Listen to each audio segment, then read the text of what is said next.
Δεν ξέρω για σας, αλλά εμένα μου αρέσει πολύ και ο χειμώνας και κρύβει ομορφιές. Όπως πολλά ζώα πέφτουν σε χειμερή ανάρκη, έτσι και για μας τους ανθρώπους είναι σημαντικό το χειμώνα να μαζεύουμε τις δυνάμεις μας. Και θα έρθει η ώρα πάλι που θα μπούμε σε δράση. Από τη φύση μαθαίνουμε και τη σιωπή και τον ήπιο ρυθμό. Αυτή την υπέροχη γαλήνη που το χιόνι επιτείνει ακόμα περισσότερο. Εις το επανειδήν, εις το επανδεντρίν.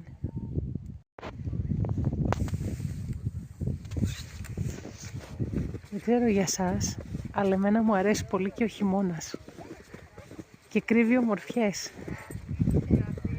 Όπως πολλά ζώα πέφτουν σε χειμερή ανάρκη, έτσι και για μας τους ανθρώπους είναι σημαντικό το χειμώνα να μαζεύουμε τις δυνάμεις μας.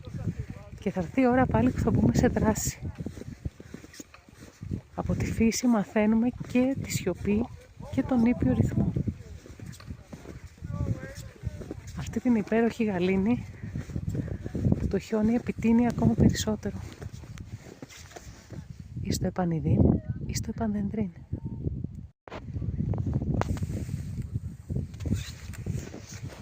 Δεν ξέρω για σας, αλλά εμένα μου αρέσει πολύ και ο χειμώνας και κρύβει ομορφιές. Όπως πολλά ζώα πέφτουν σε χειμερή ανάρκη, έτσι και για μας τους ανθρώπους είναι σημαντικό το χειμώνα να μαζεύουμε τις δυνάμεις μας.